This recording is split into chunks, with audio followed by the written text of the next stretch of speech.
Ladies and gentlemen, we got him. Welcome back to the Crying Raven podcast. This is episode 2. Before we hop into it, I do want to let you guys know a few different things. So we do have a Discord for the community. So if you guys want to check that or join that, make sure you do check the link in the description, or I will throw a QR code here on the screen. You can scan that if you're watching on TV, and then just go join the Discord and then join the community there, where we do a whole bunch of fun stuff in there. We play games through Spell Table, as well as just have a fun time. Also, another thing is we have a league coming up starting in March. This is going to be a league that is going through Spell Table. It is a CEDH league that we're going to be running through Spell Table. So if you guys want to join that link is also in the description. There is a QR code right now on the screen. If you guys want to join that, you can just go ahead and join the wait list. When registration opens, we will send that out to everyone on the wait list first, so that you get the best possible chance of actually getting in the league. There's only 16 spots, so it is very limited. Make sure you get in first.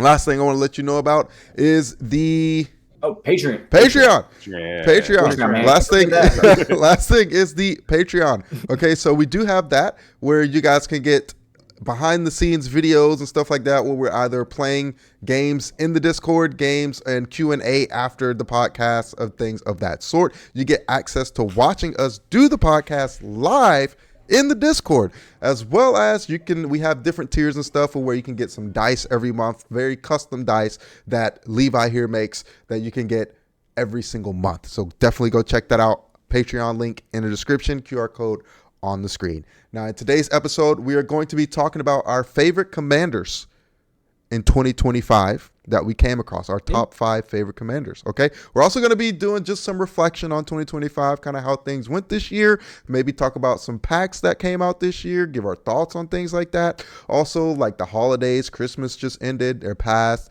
Aubrey here went to freaking Las Vegas, had a phenomenal time, so we'll talk about some of that stuff and just kind of what's next with the Tavern. All right, so we're going to go ahead and roll into these commanders first. All right, Levi, first favorite commander of 2025. What is it? Oh man, dude, Aaron, I've never heard you do such a good introduction to anything we've ever done. So dude, thank you so much. That was so great, dude. Like I know that's good. Dude, that was great. I love it. It's just so professional over the years. But I mean, yeah, 2025 was something, man. In a good way. A lot of good things. There's some ups and downs. Me and Aubrey played a lot of, I think overall as players we did a lot of growth overall.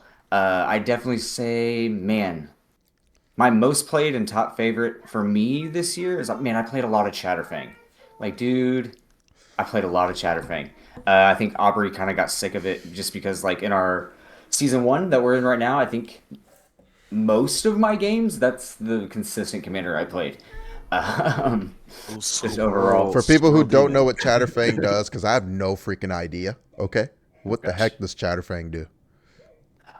Dude. So Chatterfang is essentially a doubling season within himself. So what that does is, so if Chatterfang were on the board, basically, any token that's created under like your control, you're going to create that token plus that many 1/1 squirrel tokens. So let's say you make a treasure.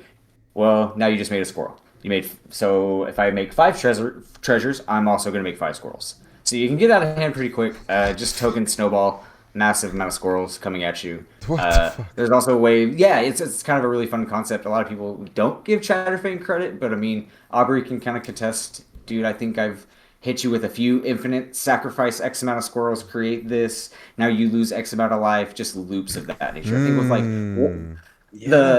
the Warren Soul Trader combo. We can get that put up there, up here as an image as well. But the Warren Soul Trader combo, I think I've hit you with that a couple of times. So I mean, would you agree? Later. Yeah. But I mean, overall, would you agree that like Chatterfang, like in the right kind of pilot and just the right combination, can kind of get out of hand quickly? Or I mean, it can absolutely, but I mean, honestly, that's like any deck. With especially like with Chatterfang having green, you're going to be able to ramp really, really fast, and especially just green anything. And also like with Chatterfang, it's hidden in there that, but not everybody realizes that there's black in there for Chatterfang. So like you have a lot of just a lot of ramp you can also be able to do. Like there's a lot of doubling seasons. Like I don't know if everybody's familiar with doubling season, but essentially, you're going to be able to double the amount of tokens and everything that you already have. If you're able to go ahead and do that with your own What? commander, yeah, Yeah, that's yeah, what I'm bro, saying. you just make Like, your own tokens, man. well, that's What what I'm the saying. So, fuck? like Chatterfang is a doubling season within himself. So like Aubrey just said, people not familiar with doubling season. If you would create a token, you create twice that many tokens. Mhm. So Chatterfang, you create a token, you also make a 1/1 squirrel. See what I'm saying? He's like, and like Aubrey was saying, like he's a Golgari commander. Yeah, he's green in the cost, but he's got a ability that's one black, and you sacrifice X amount of squirrels, and a creature gets plus X minus X. So sacrifice 5 squirrels. Hey, I'm gonna blow up your 5/5 because I'm Or, gonna I sack five mean, squirrels. if you want to, if you just want to go for, just shenanigans, he has Forest Walk. So this creature can't be blocked as long as the defending player controls a forest. And as me being a fellow green player, that that's just some predicaments I don't like using my own color scheme against me. This is why I kind of brought up Aubrey. Got a little. He's like, bro, I'm so tired of you playing Chatterfang. I'm like, hey man, come on, man, you gotta learn to deal with it. Stop playing But green, bro. I agree a little bit. That's hard. That's hard. Dude. But yeah, I played a lot of Chatterfang this year.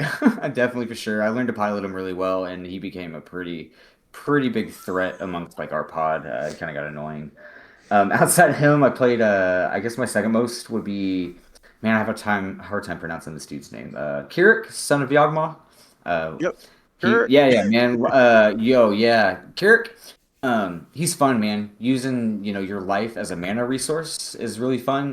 Just because you got 40 life, so I mean, essentially you can pop off and just storm through your whole deck, mill through it, get your winning combo, and just boom, boom, boom, boom, boom. Mhm. Everybody's like, bro, you're using so much life. Like, isn't that like gonna be a problem? But like, Nah, once you bro. have so when you have so much life gain in there, you're gonna gain it back. Like if you use like Mhm. Gray Merchant of Azure, Gary. If you use Gary, Gary. Gary, like Gary, when you put him on the battlefield, everybody loses X amount of life to your devotion to black. So what your converted mana cost, all of the black mana cost within all of your cards on the battlefield, count those up. Everybody's gonna lose that much life, and then you're gonna gain that much life. So you see what I'm saying? You're going to lose a whole bunch by playing Kirik, storming off with your deck, playing all your stuff, lose all that life. But as soon as you throw Gary down, you're going to gain all that back and just start the loop all over. It's just boom, boom, boom, boom, boom, boom, boom. Mhm. Uh, Yeah, I love that playing that. I man, love playing that way. just man, life as a resource Just when at any cost. yeah, Oh dude. yeah, dude. Oh Dude. yeah, Yeah, any I'll pay the cost. life any fucking day, dude. What do you mean? Oh, it's like Your life loss you'll is be all my right. gain. Heck Exactly, dog. I don't Yeah. care. Let me get to that You win. know, Let me like get to that win con quicker, please. real quick, I mean, I think actually when you Exactly. came to the holiday party, like my birthday, and came down, came up. I'm sorry, you lived below me. You came up. I think you saw me like table kill everybody during our league match using Kirik. I Hmm. think that was the match. I may be wrong. I don't remember. There was a lot of matches that day, but that was one of the matches when you were here, so that was Hmm. pretty cool. But learning to pilot Oh him yeah, when they fucking like let you kind of like play through the scenario. Was that it? the whole turn. Yeah, yeah, yeah, yeah, yeah. And Rodney's like, no, no, no, you got this, man. Play that out. Yeah, No, yeah, no, no, yeah. no, no. Play that out. At this point, you got it, man. But I want to make sure. I want to watch you do it. I'm like, yeah, yeah, I got it. Hold on. Boom, boom, boom, boom, boom, boom. And it was the Nick was loop. like, because if you fuck up, you gonna lose. You got to you got to kill yourself. And that is one of the things when you're piloting Carrick, like you have to worry about, okay, like if I storm off too much, am I going to leave myself in a vulnerable position? Or is somebody at the table going to wait until I'm mid, whatever on the stack and then, counterspell to blah, blah, blah, blah, blah, and it leaves me vulnerable at like 10 life. Boom, next turn I can't do anything. I'm the easiest target. Nah, get him off. So you have to like play with some caution, and I really like that deck kind of makes you play patient, and you really got to know how to like pilot it, or it's gonna come back and hurt you real hard. So, and that was kind of like my first, I would say, introduction to like more CEDH like archetype, Hmm. if that makes sense. Hmm. So, but I mean, I think I hit Aubrey with no, I don't think I've done that. Have I infinite? Have I hit you with the infinite loop with Not Carrot? yet. Not No. yet. Okay. Not I yet. didn't think. We're I don't working think you've towards sat it. down on that pod. We're working. No, we're working No, towards no, no. it. So. Nah, I just don't think you've sat in my pod while I've played Keurig at the table yet. Not in League anyway. I know early in the year, like I had kind of like started brewing it up a little bit and playing with it, but I Right. just didn't have like the player skill to kind of be like, okay, how do I pilot this correctly to where I'm just not gonna screw myself super early in the game. You know what I mean? Right. So, but definitely a big learning curve for me. But I enjoyed it because it did teach me how to do that. So, Yeah. um, I think, man, as far as like my third most played, I played Lord of Pain a lot. Well, I wouldn't say a lot. Probably, Lord Good of amount. Pain. Definitely good amount. I definitely had a good 2 or 3 months, maybe about 2 months where I ran him a lot. But he was also kind of a with Lord of Pain. I just couldn't get him to. And what Lord of Pain does is basically like, players can't gain life, and on each opponent's turn, the first spell that player plays, the the converted mana cost of that card, you do it to another player. So say Mm. somebody does a 6 cost first spell of their turn, somebody's taking 6 to the Hmm. face immediately. And then, hey, as long as the Lord of Pain's on the field, nobody can gain life. And the deck is stacked with double damage and like every time a person draws a card, there's little pings. But I couldn't get it as fast as I wanted it. It just felt very mid, like I wouldn't even say mid range. I would say like we're passing turns 7 or 8, and like everybody's still alive. And I'm like, man, that's a little too slow for me. And by that time, everybody's kind of their deck's done the thing, or they've built a board state. So I'm just like, eh. It was fun, and I really enjoyed it. But if you just want to be like auto-targeted the whole game, yeah, just play Lord of Pain. You don't want your friends to Right. like Right. you. You're not trying to make friends at the LGS. This isn't Bumbleflower, stuff like that. And you're not you're not here to make friends. You're not here to give people cards. What do we do No, this? What are we no. doing? What are we I'm here to doing? take your It's life and your not soul. group hug. It very much is group slug. Yeah. Like it really is. Rodney in our pod, he kind of has this phrase, and he says, "Man, I really don't like it when you prevent me from playing Magic. I can't draw a card without getting hurt. If I swing on you, I'm getting hurt just for initiating the attack. If I do anything, oh wait, either pay 5 life or sacrifice something. Don't like. It's Yeah. not fun He playing doesn't with like you. not being able to play Tax him, Magic. bro. No, just tax It's him, work. bro. Yo. Yeah. My guy was like, if you So want I to do mean, anything, bro, I need some money from you. Okay. Making some I'm gonna need painful you to. Pay stats. There's a extra. tax, bro. There's a tax playing here. Rent is due. But no, Lord of Pain. I really enjoyed him. He just felt a little too slow for me, and I didn't want to always be the you're that player. I'm like, no, I'm not that player. I want to win. I don't know. Yeah. So, but yeah, I mean, You Lord of like to Pain was brag probably on my that. third. Yeah, it's like I like to win, man. It's fun. But who doesn't? We're playing the game. Exactly. Somebody's got to win at the end of the day. Yeah, yeah, Right. Um, but Lord of Pain probably a third. And then after that, like I kind of pivoted a little bit, and I really enjoyed playing like Keurig and like a really fast meta, and that, like I was saying, that kind of got me more into like CEDH, or I guess you would just say higher level EDH. I know somebody's gonna like say something in the comments. It is what it is. But I started really picking up like Yuriko, and I know that's a really entry level like CEDH, like Demir deck. It's yeah. Ninjas Matter, stuff like that. But I really liked the pacing of Yuriko. Super fun. She avoids fucking commander attacks like with her ninjutsu, so you don't have to worry about that. Full of just interaction and basically counter spells, and hey, I'm gonna do X amount of damage while hey, make sure you guys can't play anything. So it's fun, man. And it's a really versatile deck. You can play tempo. You can kind of control the board state. You can control the rhythm of how the game's flowing.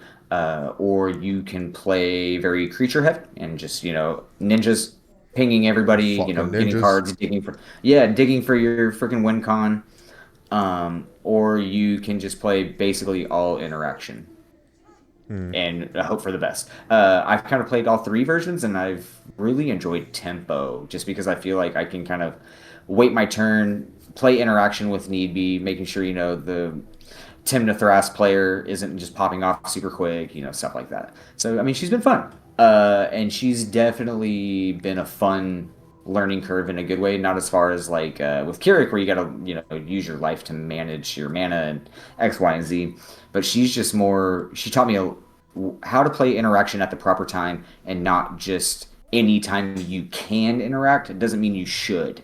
Because, I mean, everybody in a bracket 5, CEDH, high EDH, whatever you want to call it, it's not necessarily a race to beat everybody up. Everybody is racing to get to their win con first and then prevent others from getting there as well.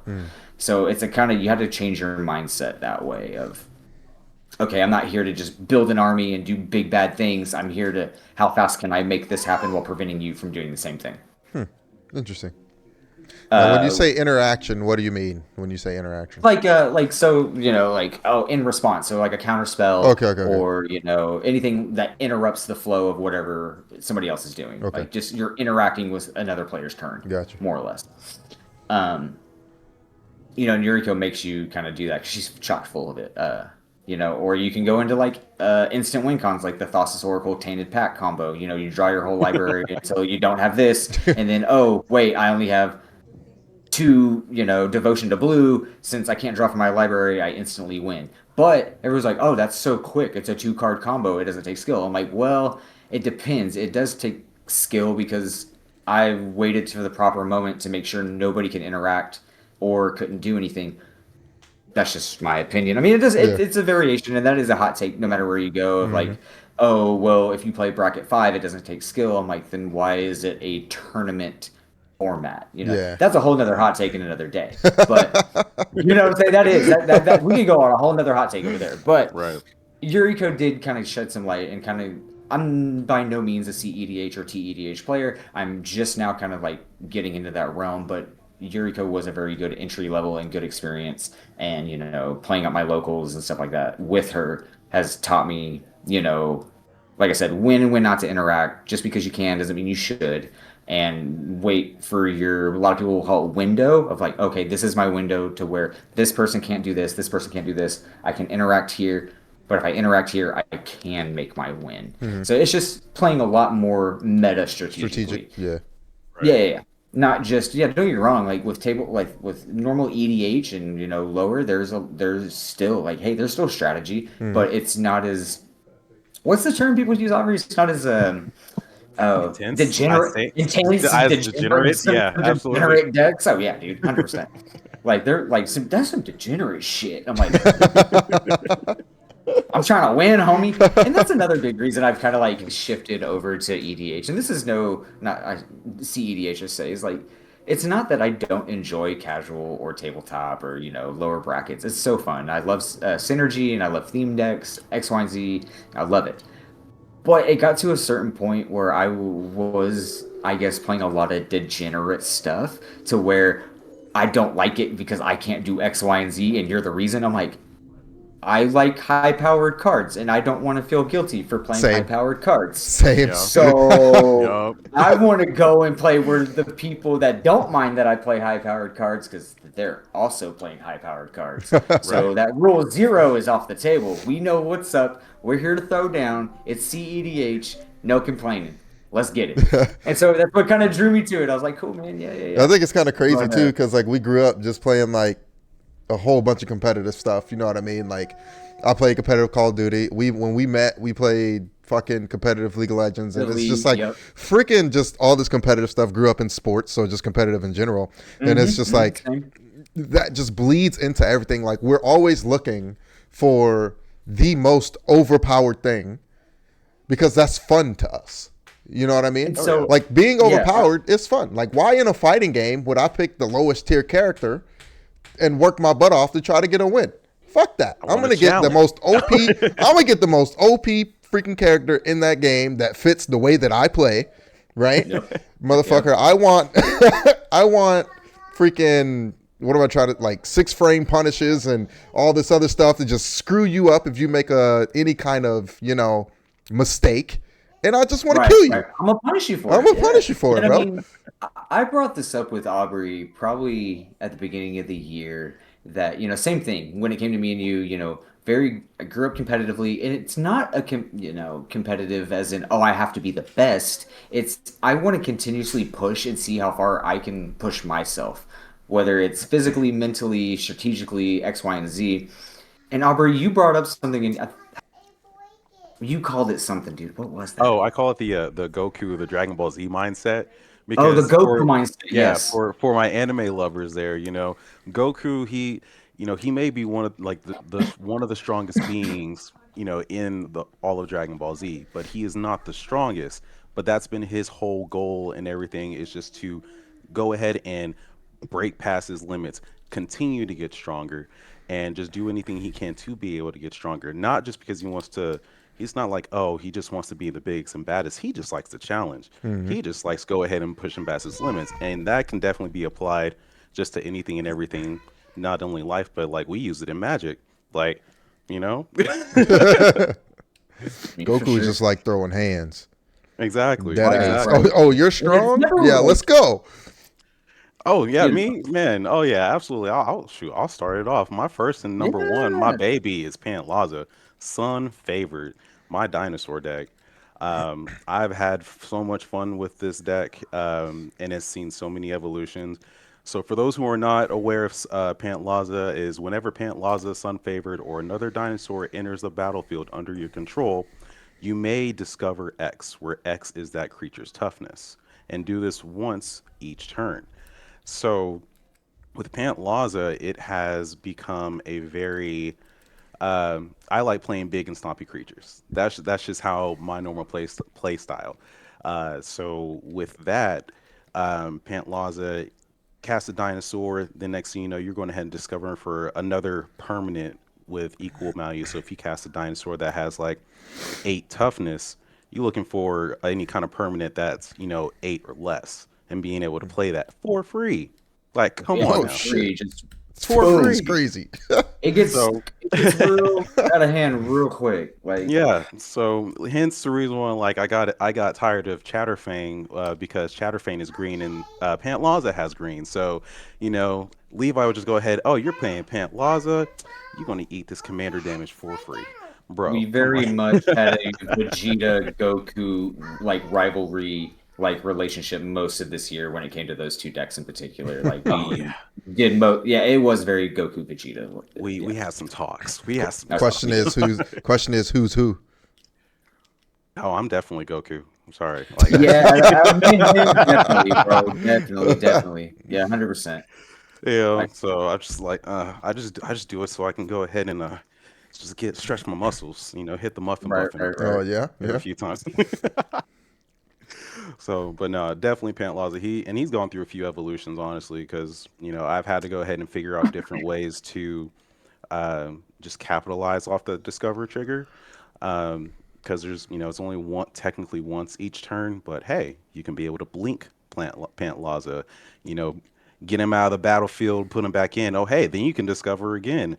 Ooh, looky there. So and there's different ways for that. So it's been a very awesome to see the evolution of Pant Laza, and it's going to continue to get better, honestly. So number two for me would have to be my Esper deck. So it's Sadar Jabari of Zalfir. That's a So hell of a that name. I know, right? Yeah. You'll notice, bro, over time that like a lot of like decks will just get shortened. Like Timna Thras is Timna the Weaver, plus Thrasios, and everyone's like, what? Or we got another buddy, Wolf. He plays Yoshimaru Rock Thras. So we'll just say Dog Rock. Right. Dog Rock. That's it. Yeah, yeah. So yeah. Right. Oh man, no, absolutely. So like, with Sadar actually has a soft spot for me because he was the first commander pack that I picked up whenever I started getting back into Magic and started actually I getting get it. back into Commander. Like that was your So first pre-con? yeah, it was the first precon Oh that I shit. I Okay. had got I didn't whenever realize that. I actually came back to start playing Magic again.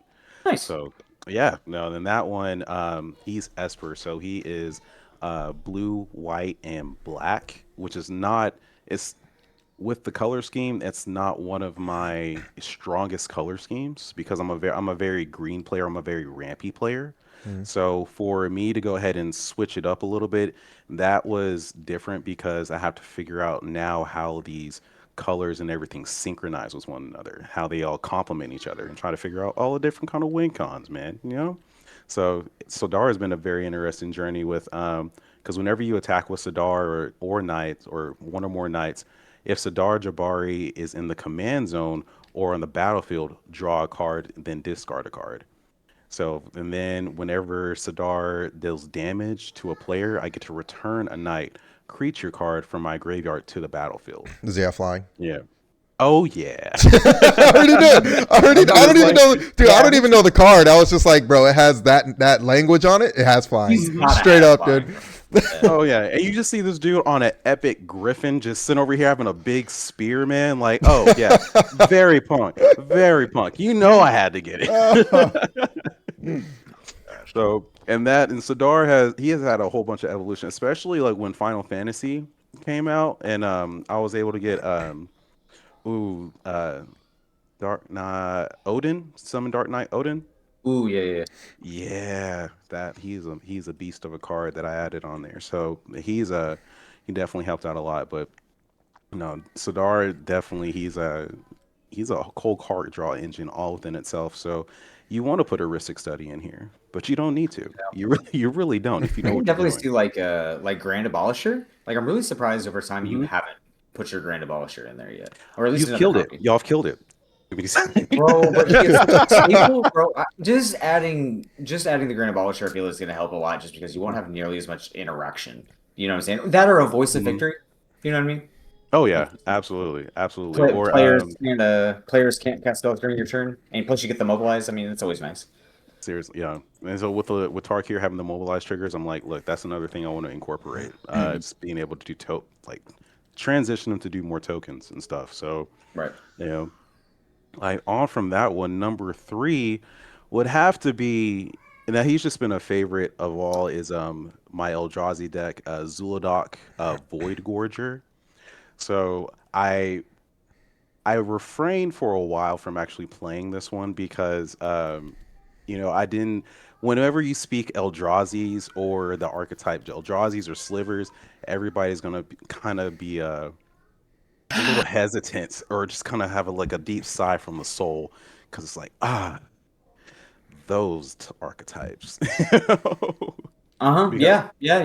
yeah, Normally, yeah. How do you feel? How do you feel? I Your own honestly personal hot take with have. Eldrazi's. We're just gonna keep it PG for the kids. We can question it up, man. It's fine. But man, how about just everybody can catch these hands, man. Everybody Yeah, can catch these everybody can catch these hands. hands. Yeah. Hands are rated E for everyone, bro. But they are especially rated E for everyone for Eldrazi. Even giant space Absolutely. aliens. Hey Yeah, man, man. absolutely. They come Honestly. from the void, come Hmm. from the void. So, but with Zul'Dog, it's colorless spells you cast from your hand with a mana value 7 or greater have cascade. So you can cascade twice. You know what I mean? So, uh, and for those who aren't familiar with Cascade, is whenever you cast one. I'm sorry. Whenever you cast one, exile cards from the top of your library until you exile a non-land card that costs less. You may cast it without paying its mana cost. Put the exile cards on the bottom of your library in any random order. Then do it again. Yeah, that's stupid. No, it's not. Yeah. That's stupid. Nah, bruh. Nah. So you play a creature. If you play a non-colorless creature that has 7 mana or more, right? Right. Right. Which means, you still got to ramp it to play that. There's a lot of fucking mana. Yeah, But, there's like- ways to cheat in. There's ways to Yeah. cheat in on that. Yeah, dude. But Mhm. you could you exile until you get a card that's lower than a legend. Is it legendary? It can be legendary. Well, I'm just saying it just says any non-land card. card. Okay, any non-land card that's below 7. Yeah. Reading the card explains the card. And then Oh, you can yeah. just play that shit for free. Mm-hmm. And then you can do it again. Mhm. Yep. Get the fuck out of here. It's instant, bro. That command. And that's the commander? That's the commander. Nah, Yeah. gang. Yeah. Nah. That is a shoot on sight, my Nah. dude. That is shoot on sight. Instant. No, as soon as he picks it up, the whole table's like, "What do we got? Can we interact with this?" Like, somebody shut it Absolutely. down. Absolutely. Immediately, get it off the Yeah. table. Like there are two archetypes in the world of Magic, or two tribes in general, is Eldrazi's and Slivers. Anybody plays those, they're already kill on sight.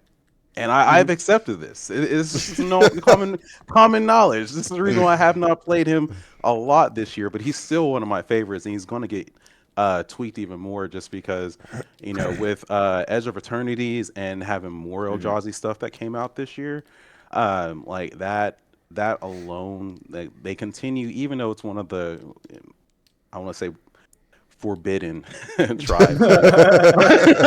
Let's keep honest, it's forbidden, Oh my but god, like they Eldrazi. keep capitalizing on it, and it's great, like to me. So you know, Levi mentioned about playing like higher level, CEDH and higher level commander. Definitely playing Eldrazi's. You're playing higher level commander, and you're gonna have to just because you are the target. And Eldrazi's are the one of the only tribes that actually introduce Annihilator, which Yeah. have you attack with somebody. If let's say Eldrazi has an Annihilator 3, I attack you, and then you have to sacrifice 3 permanents on your battlefield. Even Yeah, if I there's don't. even if the damage doesn't connect, you still have to. Yeah, it's a That's trigger. the part Yeah, where yeah, it's yeah. like, Yeah. oh Yeah. man. Yep. So Jesus absolutely, Christ. absolutely. So he's going to be definitely revisited next year and just continue to be even more ferocious. So Is that somebody into 2026 that you like? Because I know, a couple times we've talked about you even kind of moving more into bracket five and like playing some like stuff at DZ and some LGS stores here. Would you want to take Zuladoc and kind of try to run that into a bracket five and see what you could brew up, or is that like, I would, honestly, just because like even right now, like even I know like my Eldrazi deck is okay, but my brother has a deck as well, and I will wholeheartedly admit his Zuladoc deck is meaner than mine. is it Okay. quick? Like, Oh, it's is it quick quick. with it? It Oh is shit. very, very quick, and he has infinite combo in there with the Sensei's Divining Top. Um, Is it the uh, Candelabra Divining Top, like infinite card draw? yes, yes, I figured it was. Yeah, yeah, that absolutely. seems like an Aaron play, like little Aaron. Yeah, yeah. Well, my brother Aaron, hey, Yeah, y'all want to see somebody diabolical? That's him. So, in yeah. a good way, in a good way, Yeah, in a good way. he's good, Luckily, he's man. not He's in a here young with me. prodigy. I'm trying to get Yeah, him into some CDH because, man, I feel like he'd kind of tear up the local scene here, like, or at least be absolutely, a contender. You know what I mean? So, absolutely, uh, absolutely.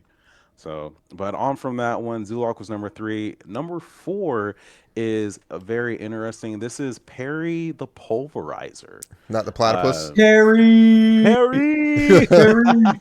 I remember playing Perry. I do remember early in the no, it was like mid-springish. You started playing Perry a little bit. I've only seen him a handful of times though. Oh yeah, absolutely. Because he's not a very popular commander because he came out with New Capenna. God. Yeah, when New Oh Capenna yeah, was he out. did. That was a while hmm ago. It was a while ago. So, and I don't know how I randomly found him, but I was just like, okay, cool. But Perry is he is very much of a counter deck, and I'm talking about like +1/+1 counters Mhm. or different type of counters as far as well, actually, let me just read it here. When he enters the battlefield, put a shield counter on target creature. So you already have a protection on target creature, and then when Perry attacks, target creature you control gains trample and gets +X until end of turn, where X is the number of different kinds of counters among permanents you control. Oh, So think I could see this going like really Voltron-y, really quick, almost. exactly, A lot exactly. of equipment, lots of just artifacts, equipment attaching to a couple creatures, and just Oh yeah, oh absolutely. yeah, I can see it. So anything like charge counters, you think shield counters, you think a fly counter, you think energy counters. All of those counters all combined together make one very powerful Voltron type of deck. So that's See that. definitely that was Perry's my first Voltron deck that I've ever actually really had. So he's going to be definitely with Final Fantasy and all the equipments and stuff that came out with that set. I was just Oh about to say. yeah, Titus, who that commander, and just breaking down that deck. A lot of those cards would definitely be valuable into Perry, or heck, I could be able to trade Perry and put Titus on top of that because they're Either banned. that, go get a You like know? Buster Sword. You know what I'm saying? Because I knew Oh that yeah, coming from Final Fantasy too. Just go get a Buster Sword and a couple other of the equipments. And a lot of them were really low cost too. I know, like we've mentioned Wolf, and he plays Yoshi. He hmm plays Dogrog. So like his deck is very legendary creatures and equipment. So like a oh lot yeah, of his stuff came from a lot of his deck came from Final Fantasy, and he was able to capitalize on that. So I could yeah. definitely see it. with Perry. Like, dude, I gotta call him Platypus now. Like, I can't get it out of my head. Like, can we just edit like the Perry the Platypus on top of like the card? Like, Like, please, next like, book. where you put on my head? Yeah. Yeah, Perry. Like, So we I love mean, Perry. yeah, dude. But dude, I want to see you run more Voltron. I don't see you run that archetype very often. I am working on another Voltron deck. You've met him as Volja. Oh So the yeah, one I Vulture. Yeah, recently yeah. just completed. So that one will be coming out very, very soon to a LGS near you. So last one for this year, it was actually one of the Tarkir sets, the Temur Roar set. So for that one, it was Urini of the Unwritten. Okay, you ready? So my so that one was the Dragon deck in particular. So I was a very big fan of the Tarkir set when it came out. Like it was very beautiful, very just magic. I was going to say. For Uh, sure. so like that one, it's flying trample. Whenever Urini enters or attacks, look at the top 8 cards of your library. You may put a dragon card from among them onto the battlefield and put the rest on the bottom of your library in any random order. So it's just another way to be able to Jesus cascade your Christ. this kind of get dragons. You know, I want to cheap out a dragon and I want to win. This is like the third removed cousin of like Dragon. Yeah, yeah, Yeah, yeah. absolutely. 100%. So no, it's definitely fun, and honestly, with that color combination, I mean, you could very easily change that for a very popular Chimera Miram, which I mean, I have a Miram deck, like that, like either way, that one, dragons are just gnarly, they're Oh yeah, third, dude. they're third to Eldrazi's, you know what I mean? So, Oh yeah, dragons are definitely up there, like one of the most hated like clans of mhm. or kinship of of Magic. Oh Definitely up yeah, there. absolutely.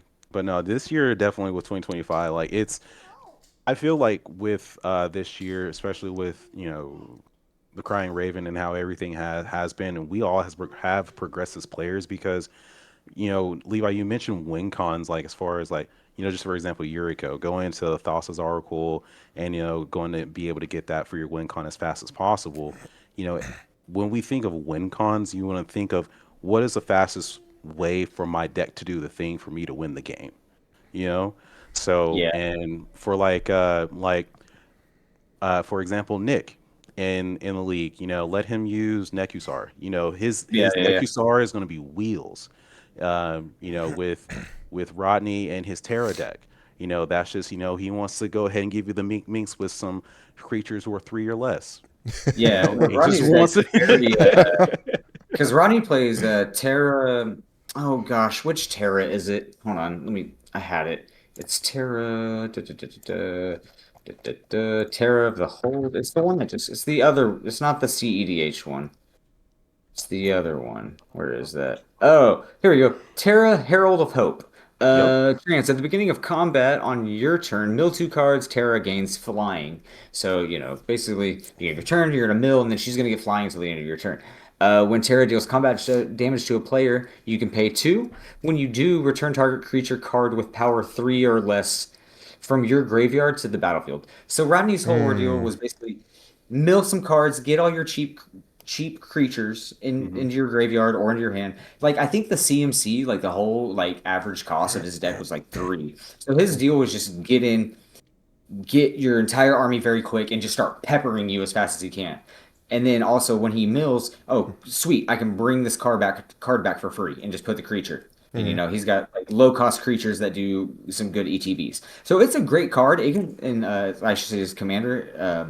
But with Rodney, like it's a great commander, and he built it really fun. Like he's kind of did the same thing I did, where he stuck with the same deck for primary of the year and just hardcore honed how to pilot that. Like Terra was his equivalent to my Chatterfang. He just did everything he could to like just optimize this and make it the meanest threat possible. And he does good.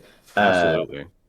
he did really good with it. And and that just kind of as far as 2025 goes and just kind of looking back on it and changing as players, we've definitely come across a lot of our pod developing a lot as players. Going from, hey, we all had a thing of, hey, we don't really swing on each other real early. We're kind of still learning to, I mean, some of the pod, not all of us. A lot of us have been off and on playing for years, as we discussed in the first episode. But just friends in general, we've watched a lot of growth as far as like threat assessment, knowing when just because somebody has a big scary bad guy doesn't mean that they're necessarily the problem. This guy has maybe one or two things, but he's setting up if you have the player experience to be like, oh yeah, okay, like oh, I know this. I've seen this before. So just having that threat assessment and that knowledge, you know what I'm saying?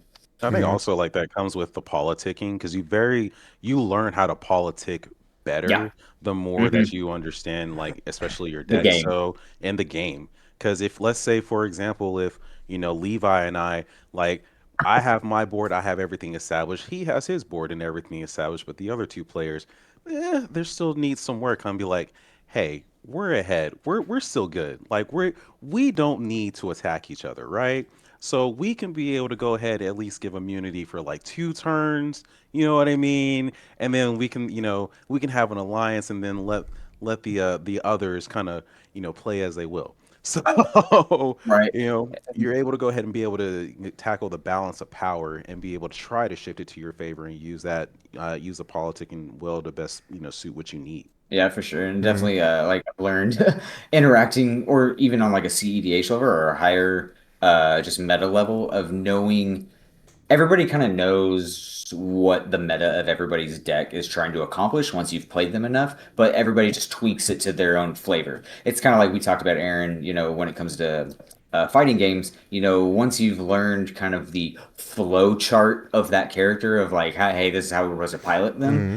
it's learning the matchup knowledge. You know what I'm Yep. saying?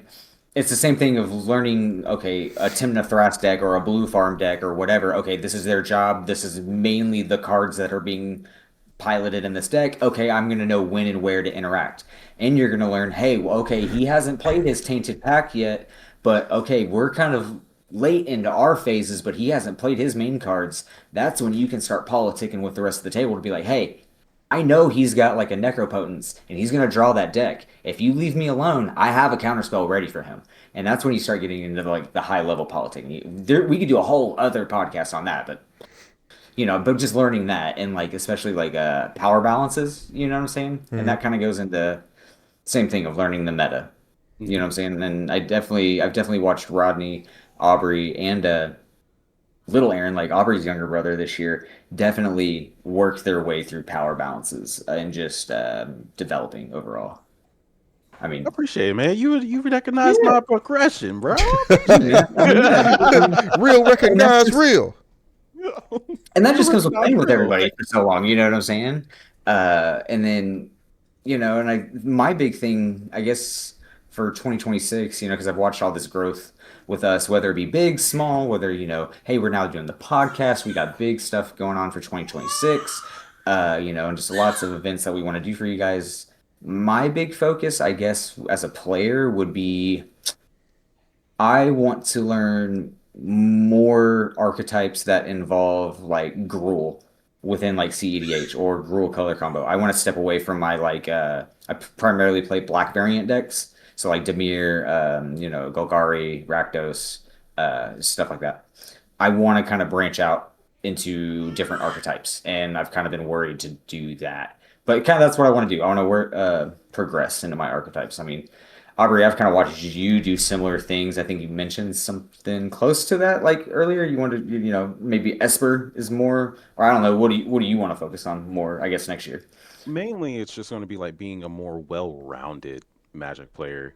You know, Diversity for sure. yeah, yeah, absolutely. So, because like I mentioned, it's your win con is getting your deck to do the thing so that way you can be able to win the game.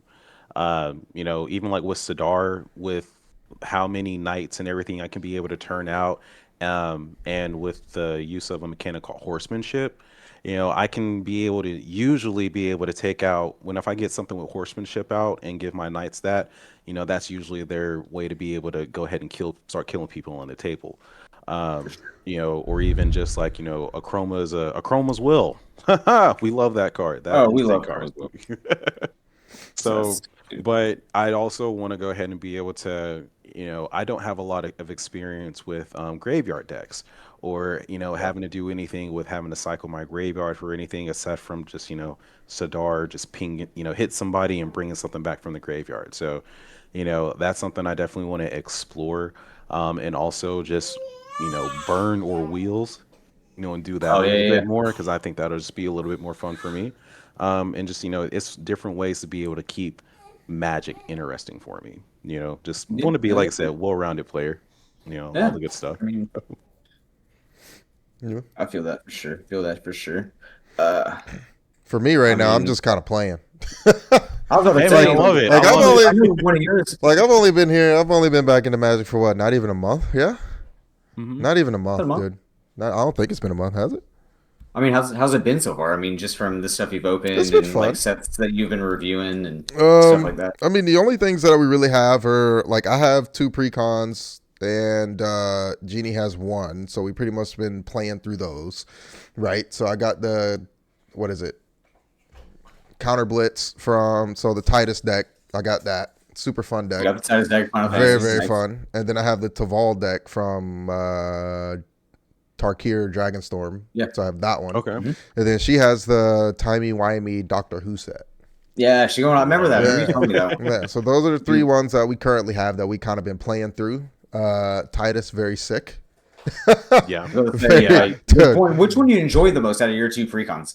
Out of those two, probably I know that's Titus. not a fair example because I mean Yeah. you've only got to play a handful of time, but Yeah, Titus yeah, so yeah. far. Yeah, probably Titus out of the two. I mean, I enjoy the Taval deck just because I kind of just get to kind of the same thing. Like I just throw shit in my graveyard and then just play it for free, type shit. You know what I Right. mean? And There you go. then Yeah. he gets counters. He has flying. There's other. It's just a whole bunch of things going on, but Titus can just get out of control so fast. Like Yeah. it's absolutely ridiculous. Definitely if he's not checked. Yeah, Yeah. with the proliferate and everything like that. I think proliferate currently is probably my favorite keyword on a card. I love just it. think Whoa, wait I till just- we introduce you to like infect and poison. You're gonna love proliferate. Well, You talk to my I do brother. have an infect deck, but it's modern. So I Oh, yeah. created one like forever ago. So I have one. Proliferate. Run it. I don't know. Probably wasn't even a fucking thing at that point in time. I don't know how old that keyword is, but Infect poison. Oh yeah. yeah, Like, I just think it's sick because you can just be like, Oh, yeah. all right, everything on the field that has a counter, you can just get another one. It's, yeah. it's just ridiculous, bro. And then there's another card in there that I think allows you to proliferate as well. So I think the other day I had both of those out on the field, so I was just proliferating twice every fucking turn. And I'm like, okay, every turn, everything gets a 2/2. We're fucking gets vibing. 2/2. It's great. Yeah. So yeah, I think for sure him is probably the funnest one that I've had so far. Now, one that I do want to build. Levi knows this is one that I do want to. I put it together already. It's an Archidect. I put it together. I just got to buy the cards. It's the Edgar Markov deck.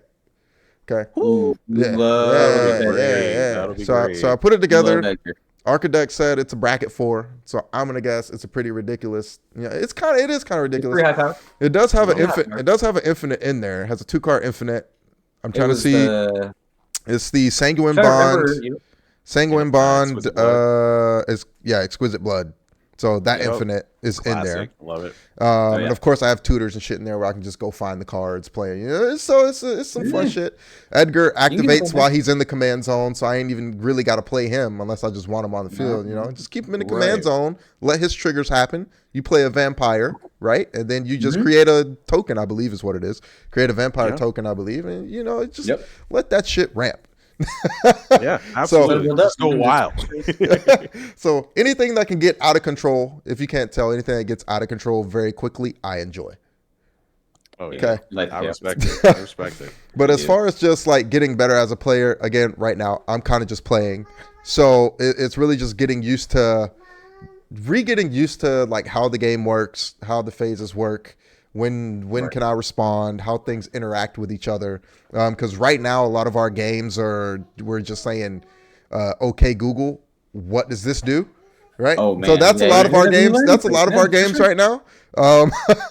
But once Just start we calling me, man. Be like, Levi, I need you to do a rule check. I'm like, I got you. Hold on. Yeah, So- no worries. just like there's a card that was I think this card is in the Titus deck. Look, Google picking me up talking because I said it. Kamari Valiant Guardian. A legendary cat creature or legendary creature cat warrior. He has vigilance and what is it? Ronso Rage. I'm looking at it right now. It says at the beginning of combat on your turn, put a 1/1 counter on Kamari and tap target creature and opponent controls. Then you may have Kamari become a copy of that creature, except its name is Kamari, and it has vigilance and this ability. So the initial of me playing this card, I thought that you would just create like a copy token. So yeah, that didn't happen. So it went on like a huge fucking rabbit hole on how this card actually works, you know? Yep. So he just turns himself into the other card, and that kind of that's how that works. So initially played the card wrong, but after figuring it out, it's still a really good card. But it just doesn't, it's not as crazy as I initially thought it was. Yeah. Like it can be depending on like what you copy, like especially like Aubrey, for example, like if I were to play it and you were playing Atali, I would immediately on my turn just boop Atali. I get one now. Ooh, Atali triggers dinosaurs, big zombie things. Thanks. Like I would end up doing stuff like that just because like that comes down to just threat assessment and learning and just stuff like that. You know, after a while you're gonna be like, okay, what's gonna benefit me most by making one of my own? Okay, Right. cool. This is what I want. And normally, like stuff like ETB triggers and like stuff like that is like just what you want on your end. So that was super fun to figure out. So yeah, just right now, just playing, figuring out how everything kind of works, figuring out how things interact with each other.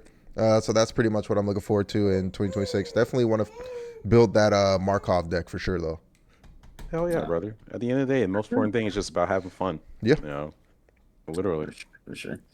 Speaking of having fun, Aubrey, didn't you recently just got back from Vegas, right? Like Aaron was just had like that. a You did, blast. bro. Tell me about it. So how was Vegas, man? I know it was you, your mom, and your brother, right? It was like kind of little family thing.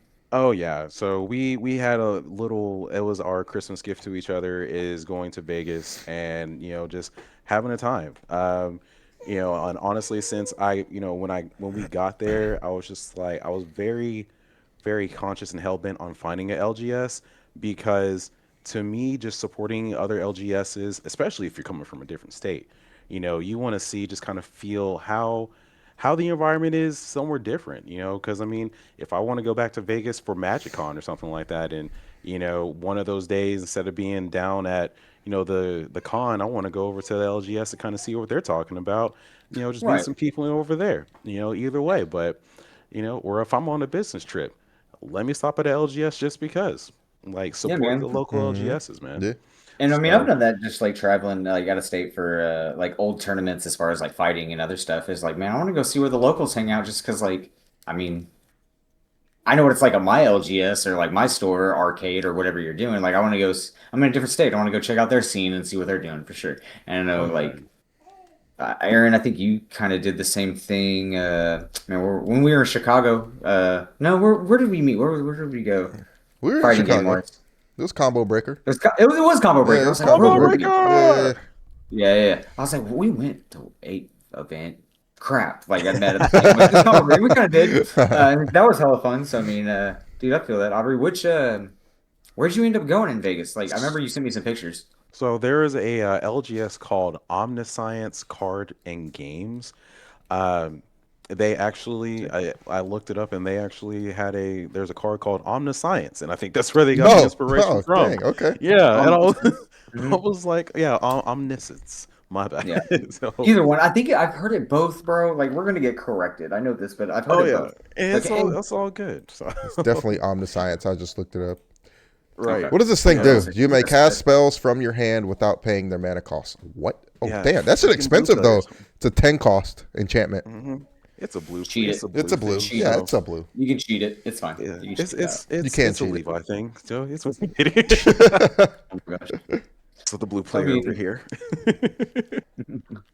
but overall, like, was it a big store or like was it pretty chill? Or I mean, I knew you were going around the holidays, so like, was it crammed or anything? Or like, how was the vibes over there? Vibes were very chill. I mean, it was during the holidays. I mean, when we went in there, I actually used a app called Spice Rack to try to go ahead and just see what was going on during that week, see what's going on during the day.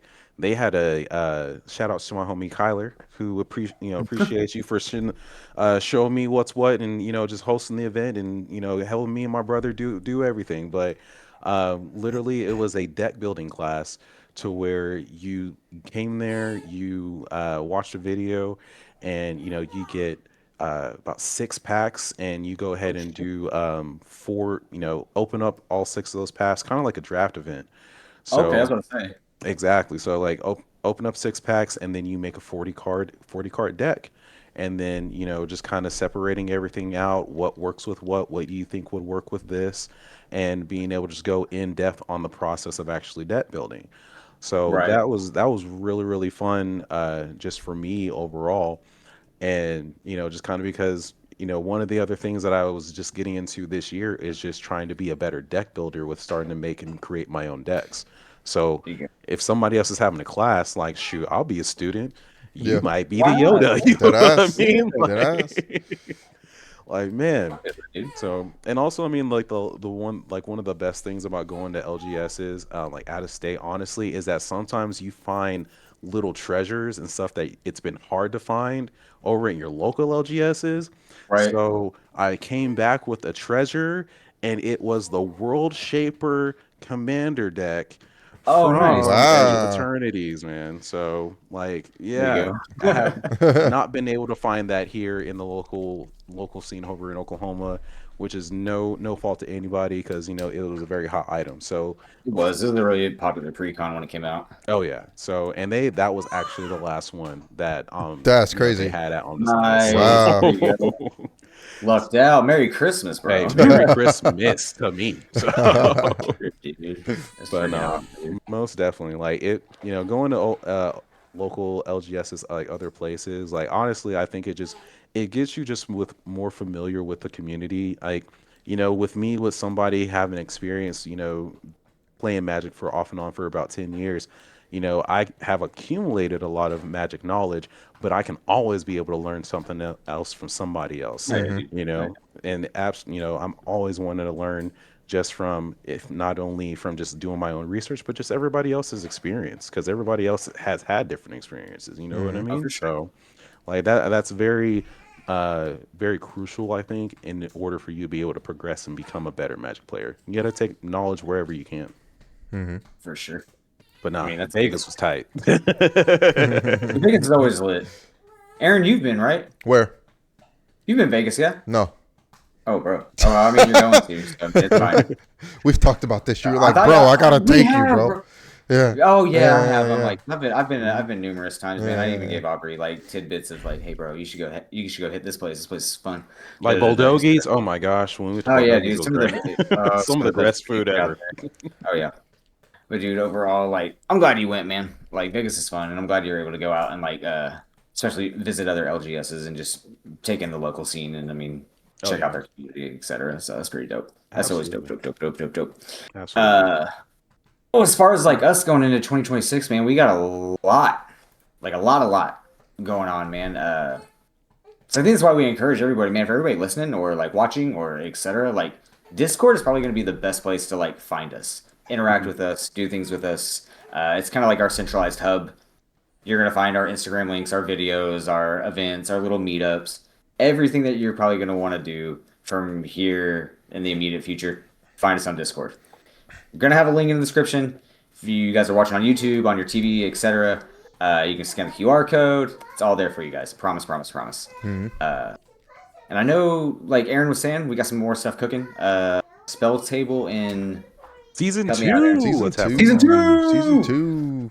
We do got season 2 coming up. That's gonna be on Spell Table. If you guys aren't familiar with Spell Table, most of us, yeah, most people still aren't familiar. I know there's still a big community that it is, but it's basically you do it via webcam, and you can play remotely. We'll have it all set up in our Discord with TOs, individual rooms, pricing, etc. You'll be able to see that once we. Actually, I think registration is open. Yeah, am I wrong? It is. Yes, it Registration is. is open. Sweet. This QR code instead. So yeah, we got another one. And again, for everybody listening, we'll have it in the description. For you guys watching, hey, I'm about to say, we got yeah, by another the one time popping this up. goes live, yeah, it'll probably be open. Yeah, it'll probably be open by then. Like, it should be. I know we've done most of that. Yeah. Yeah, we're just Right, trying right. to trying to build a community where everybody can feel welcome. I mean, I know there's different, communities and discords out there where you can join. There's like thousands of people in there. You're like, who do I play with? Who's what? Where? You're trying to like fight your way into games and whatnot. So we're just like just think of us like the homies, the boys, okay? Online LGS, you can just come through, join a Discord. There's games, you can ask for games. If anyone's free, we'll play. It doesn't matter. So just think of it, we're just trying to just build a community, a home for everybody to kind of just come through and just enjoy their time, right? But other than that, I think that is pretty much it. I don't know what season or what episode 3 is going to be. What are we looking for episode 3? I think in that time frame, by the time this goes live, like we're gonna start finally. Oh my gosh, dude. I'm like sitting around on Scryfall and every other like media outlet trying to find more stuff on Lorwyn. Like, dude, there's only 40 cards out. I want more. I want to see what I'm playing with. But dude, we have more cards for Marvel that has been released and like Ninja Turtles than we have for Lorwyn. And it's crazy. What's the date? By the time this goes live, it's going to be probably the first. Happy New Year, everybody. Happy New Year. Yep. Appreciate Happy you. New Year. But I mean, it's only like 15 days, 20 days, something like that, and we don't have much to go off. So I'm hoping, we can do our best. I mean, we're gonna do a whole set review for Lorwyn, but I'm pretty sure that's what we're gonna do for episode 3. We're gonna do a Lorwyn set review for what we have. That and by that time, Aubrey, I think season 1 is gonna be almost wrapping up of our first offline league. Yeah. So we'll do a little bit highlights on that and probably get a few of the players in here, maybe talk to them. We'll see. We'll see how they're feeling and just kind of go from there. Yeah. Sweet, man. But without that, man, from our table to yours, pull up a chair, man, and the table's always open.